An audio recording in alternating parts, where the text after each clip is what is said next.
വളരെ നല്ല പടം. നേര് ഇന്നലെ കണ്ടായിരുന്നു. വളരെ സൂപ്പർ അടിപൊളി പടം. നമുക്ക് ഇത് പച്ചയ്ക്ക് പറയുകയാണെങ്കിൽ അണ്ണാക്കിൽ കൊടുത്തു എന്ന് വേണമെങ്കിൽ പറയാം. കാര്യം അമ്മാതിരി റിസൾട്ടാണ് ജിത്തു ജോസഫ് നമുക്ക് തന്നേക്കുന്നത്. നേരിന് കേസ് വരാൻ ചാൻസ് ഇല്ല. കാര്യം ആര് കൊണ്ടുപോയി കേസ് കൊടുക്കാനാണ്? ഈ പടം എടുക്കുന്ന ഡയറക്ടർമാരുടെ അടുത്തൊക്കെ ഒറ്റ കാര്യം പറയാനുള്ളൂ. ഇതേപോലെ ഓരോ കഥയില്ലാത്ത പടങ്ങൾ എടുക്കുന്നേക്കാട്ടി കഥയുള്ള ഒരു പടം എടുക്കൂ. ആൾക്കാരെ കൊണ്ട് നിങ്ങൾക്ക് നല്ലത് പറയാനായിട്ടൊരു അവസരം ഉണ്ടാക്കൂ. ഒരു വിലയ്ക്കും ഇല്ലാതെ ഓരോ പടങ്ങൾ ഇറക്കിയിട്ട് കേസ് കൊണ്ട് കൊടുക്കുന്നതാണോ മാന്യത? എന്നിട്ട് ഉള്ള യൂട്യൂബർമാരുടെ തലക്കിടേണ്ടതാണോ അതിൻ്റെ കാര്യം? ജിത്തുവിൻ്റെ ഒരു മാജിക് ആയിട്ട് നമുക്ക് ഈ പടത്തിനെ കണക്കാക്കാൻ പറ്റും.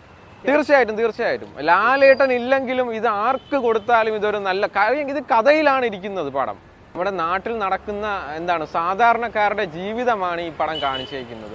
തീർച്ചയായിട്ടും കാര്യം അങ്ങനെയെങ്കിലും കുറച്ച് ആൾക്കാരൊക്കെ മനസ്സിലാവട്ടെ, അല്ലെങ്കിൽ അങ്ങനെയെങ്കിലും കുറെ കുറ്റകൃത്യങ്ങൾ ഇല്ലാതാവട്ടെ.